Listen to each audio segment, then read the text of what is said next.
The sound of his voice was the last thing I ever wanted to hear again, low, magnetic, the kind that could both ruin and rescue me. And yet here he was, standing in my office with a stupid badge clipped to his chest that read Intern. If irony were a weapon, I'd already be bleeding out on the carpet. Liam, he said, as if my name still belonged to him, as if years hadn't passed, as if he hadn't shattered me the night I caught him in someone else's arms. I kept my face straight, cold, professional. It was the only shield I had left. You're late, Ethan. Rule number 1: me interns don't get to stroll in whenever they please. A muscle ticked in his jaw, but he didn't argue. Instead, those blue eyes locked on mine, unflinching, like he was testing how much I could endure. It was unfair the way he could look at me like that and make the room feel smaller, the air heavier. And yet, no matter how much my chest tightened, I couldn't let him see it. Because once Ethan had been everything to me. My alpha, my home, my future, and then wasn't. I didn't ask for this. When my boss at the publishing house told me a group of new interns would be joining my editorial team, I was prepared for late nights, missed deadlines, and endless hand-holding. What I wasn't prepared for was him, the alpha who had betrayed me, the alpha who had loved me once, the alpha who still haunted my dreams, no matter how many years I spent trying to forget. And now, for the next 6 months, he'd be under my supervision. My rules, my control, or so I thought. Let's keep this professional, I said finally, when silence threatened to strangle me. You and we don't have a past here. You're just another intern. Understand? Ethan's lips curved, not quite a smile, more like a scar. If that's what you need to tell yourself. The audacity, the nerve, the absolute alpha arrogance that used to make me melt and now made me want to throw him out of the nearest window. But deep down, under the layers of hurt and fury, I hated the way my body betrayed me. How my pulse quickened. How my scent threatened to shift, no matter how hard I suppressed it. Omegas weren't supposed to lose control like this in the workplace. Especially not in front of an alpha. Especially not in front of him. When the team meeting ended, the interns scattered, laughing nervously and clutching their new assignments. Ethan lingered, his shadow stretching across my desk like a reminder I couldn't escape. You're still angry, he said softly, like he had the right to read me. You think. I snapped, finally meeting his gaze, letting every ounce of fury I'd buried rise to the surface. You cheated on me, Ethan. You broke me. And now you want to pretend we can just pick up where we left off. His throat bobbed. For once, he didn't look so sure of himself. I didn't cheat, Liam. Not the way you think. I froze. The audacity of rewriting history burned hotter than my anger. Don't you dare stand there and twist the truth. But he stepped closer, invading my space again, the scent of his alpha pheromones teasing the edges of my restraint. Then let me explain. Please, just one chance. That's all I'm asking. God help me, my heart wanted to listen, but my pride-in-me pain was louder. The thing about heartbreak is that it doesn't vanish just because the other person says sorry. It lingers like phantom pain where a limb used to be, changes you, hardens you, and yet, every time Ethan brushed past me in the hall, every time his shoulder accidentally grazed mine, every time he looked at me like I was still his, the cracks in my armor widened. I hated him for it. I hated myself more. It was late one night when it happened. The office had emptied, leaving only the hum of fluorescent lights and the rustle of paper. I was typing furiously, drowning myself in deadlines, when Ethan appeared at my desk. You're overworking yourself, he said gently. I didn't look up. You don't get to care about me anymore. But then his hand landed on my desk, close enough that his warmth seeped into my skin. Close enough to remind me how good it had once felt to be held by him. Liam, he whispered, my name breaking in his throat. I never stopped loving you. I should have pushed him away.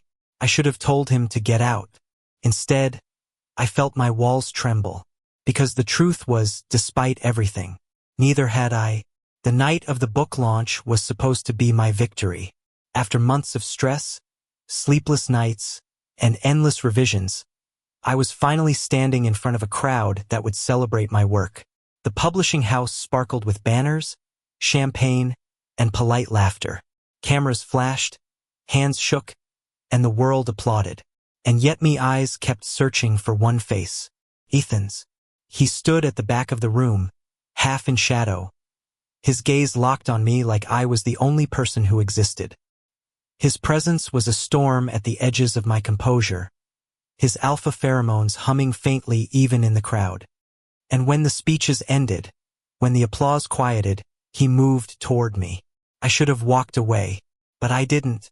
"Congratulations," he murmured, handing me a glass of champagne. His fingers brushed mine, too familiar, too dangerous. "Don't," I whispered. "Not here." But his eyes were relentless. "Then where? How much longer are you going to keep running from me?" "Liam." My heart stuttered, because the truth was I was tired. Tired of running. Tired of pretending his absence hadn't hollowed me out. Later, on the rooftop, with the city glowing beneath us, I finally asked the question that had been burning in my chest for years. "Why?" He knew what I meant. His face was raw, stripped of every defense. "That night, the night you caught me, it wasn't what it looked like. I swear to you, Liam." She cornered me, and I was too much of a coward to push her away fast enough. "By the time you saw, it was already too late." My chest tightened painfully. "Do you know what it felt like? To walk in and see you with someone else? To feel like I was nothing more than a placeholder until someone better came along." Ethan stepped closer, desperation radiating from him. "You were never nothing. You were everything. And losing you was the biggest mistake of my life." I wanted to scream at him. I wanted to cry. But instead, I asked, almost brokenly, "Then why didn't you fight for me? Why did you let me walk away?" His voice cracked. "Because I thought I didn't deserve you." The silence between us was deafening. The city roared beneath, but all I heard was the thundering of my own heart. Something inside me began to unravel. The years of anger, the walls of ice I'd built around myself, they trembled, fragile and thin. "You ruined me," I said softly, tears finally spilling over. "I spent so long trying to hate you. And the worst part is, I never could." Ethan's hand reached for mine, tentative, almost afraid. "Then let me make it right. Let me spend the rest of my life proving that I'm worthy of your forgiveness." My omega instincts surged, betraying me again. My body leaned toward him, my scent thickening in the cool night air, aching for the alpha who had once been my world. And when his lips finally touched mine, gentle, trembling, almost reverent, I let myself break. But love is never simple. The following weeks were a storm of conflict. My pride warred with my heart. Every tender moment with Ethan was shadowed by the memory of betrayal. He was patient, relentless, doing everything to earn my trust. Back late night coffees left at my desk, quiet check-ins when he thought no one noticed, the way he stepped between me and the world when things got too heavy. And slowly, impossibly, I began to believe him again, until the day everything almost shattered. A rumor spread through the office that Ethan was only here as an intern because of me, that he was using me to climb, that our involvement was inappropriate. Whispers slithered through hallways. Judgment tainted the air. It hit me harder than I expected. I couldn't afford to be seen as unprofessional. I couldn't let years of building my reputation go up in flames. So I did the one thing I thought would save me. Pushed him away. "Ethan," I said coldly, my voice like steel even though my chest was burning, "we can't do this. Not here. Not now. Maybe not ever." He stared at me, wounded but defiant. "So you're choosing them? Their voices? Their lies? Over us?" I forced myself to hold steady. "I'm choosing my future." The look on his face as he walked out of my office gutted me. But I told myself it was necessary. Days turned into weeks. The office felt emptier without him, even when it was full. I buried myself in work, in responsibilities, in anything that could numb the ache. Until one night, I came home to find him waiting on my doorstep. He looked wrecked, hair unkempt, eyes hollow, hands shaking as if he'd been pacing for hours. "Liam," he said, voice raw. I can't do this anymore. I can't keep pretending I'm okay without you. Tears pricked my eyes. Ethan, no. He cut in, fierce and desperate. You're scared. I get it. But I'm not letting you go again. I don't care what people think. I don't care if it ruins may just care about you. Always have. Always will. And in that moment, something inside me finally gave in. Because love isn't about pride. It isn't about winning or losing.